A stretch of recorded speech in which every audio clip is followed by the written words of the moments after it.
Well, hello there. It is July 22nd, Monday, journal number 116, which means that it's T+111, which is kind of nuts when you think about it all together. Had a good day today. I went for a walk early in the morning before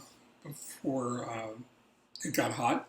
Certainly, it was kind of gray and overcast, so and I was covered up with this in a denim shirt, long sleeve shirt, as well, and a really goofy long brimmed hat to keep me out of the sun.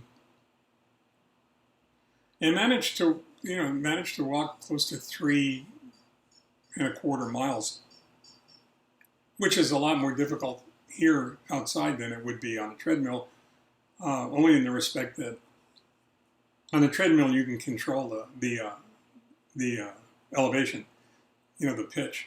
Here you just got you gotta walk, and then you get to a certain point where you're really tired, and you'd like to stop, but you gotta get home, so you gotta keep going, which is one of the reasons that I did that.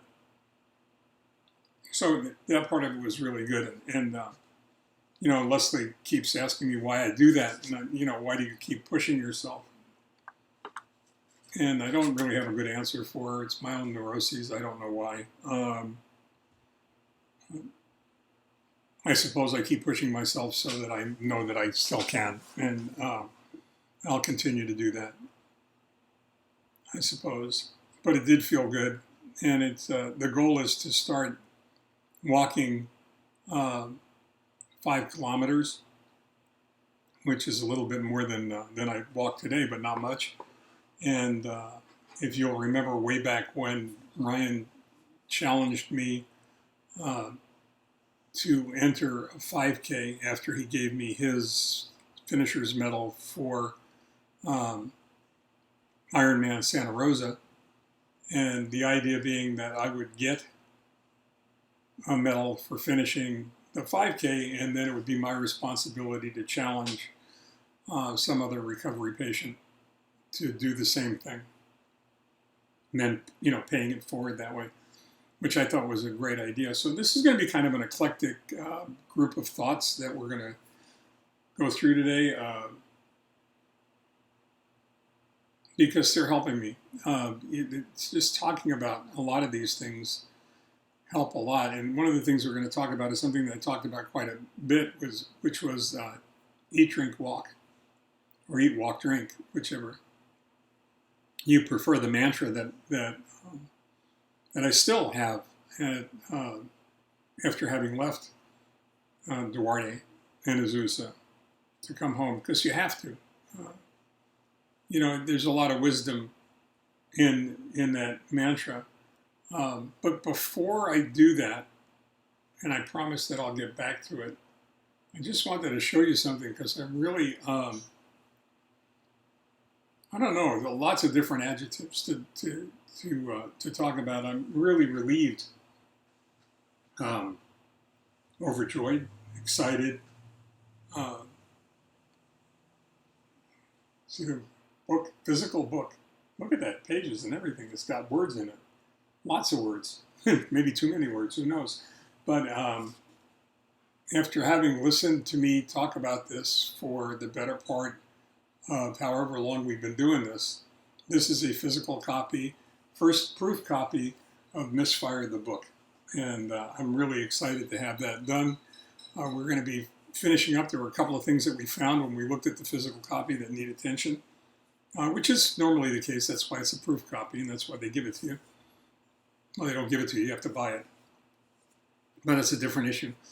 And then we're going to go ahead and finish up on the ebook, and then I'm hoping for a August 1st release. I'm shooting for an August 1st release, but I've been shooting for other release dates over a very long period of time, damn near run out of bullets. But we'll keep shooting anyway. So back to what I was talking about before with Eat, Drink, Walk. That mantra became really critically important to me for a number of different reasons, not the least of which is that when it comes to physical recovery, it's necessary. You've got to eat, because you've got to nourish your body, because your body's been decimated. Um, chemo saves your life, but in the process, it damn near kills you. Uh,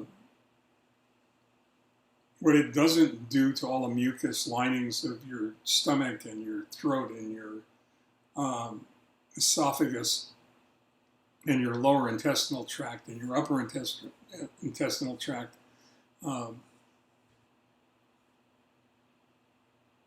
It's a lot easier to talk about things that didn't get affected than things that did. But you've got to get food in your body to nourish your body, because the work of recovery is hard work. And treatment's not easy. It takes a lot of energy in most cases. And so you got to eat. You got to drink. You got to stay hydrated. And you must stay hydrated because, if you don't, you risk kidney failure.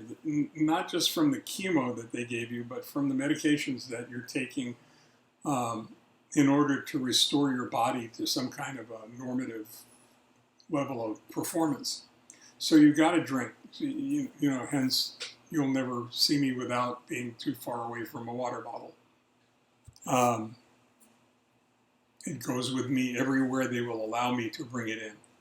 So you've got to drink. You've got to stay hydrated. It's critically important. You've got to keep your kidneys flush. You've got to keep your creatinine below 1.3. And that sounds a lot easier to do than it is, because you don't feel like drinking when you're recovering from the chemo. You don't feel like eating when you're recovering from the chemo. You don't feel like doing much of anything when you're recovering from the chemo. And probably the hardest thing of all to do is you have to walk. You have to exercise. And they say walk because, they might as well just say drag, because getting yourself out of bed and dragging an IV tree along with you for the walk that you do in the hospital is not easy. It's really difficult. You don't feel like walking. You don't want to walk. It hurts to walk. It hurts to recognize how weak you are when once upon a time you had a great deal of pride in how strong you were. So you've got to eat, drink, walk. Those are all requisites. But I was sitting and I was thinking about this stuff, and all of a sudden it occurred to me that these three words are all verbs. They don't mean anything. If we were to talk about the noun equivalent of each one of those words, they wouldn't be meaningful. They wouldn't have merit. They would describe what I was talking about, but without actually doing something, without actually taking those words and turning them into action, you'd have no result, right? Thinking does not make it so. Shakespeare had everything else right. He may have dropped the ball on that one. I don't know. But thinking does not make it so. You've got to go ahead and have those thoughts coupled with actions to make anything happen. And as it is in illness and recovery and treatment with eat, drink, walk, so it is too with life in general and also with business in many cases. Thinking about something doesn't turn it into action. Action turns it into action. And those things are critically important when you're talking about survival and success in recovering from an illness like primary myelofibrosis and a stem cell bone marrow transplant, as it is in other areas of your life. So, my hope is that you'll think about that a little bit, and it'll start to become a mantra for you when you're stuck, when you need to get something done, when you can't seem to push yourself to do it. And that, of course, is after you've decided that it really should be done, that you really should be doing it, that it's worthy of the effort. But then you'll just go ahead and close your fingers and you go eat, drink, walk, and make it a mantra, and then follow through with the actions that are necessary to make it happen. for good health and for the maintenance of your body, it's hydration, nourishment, exercise.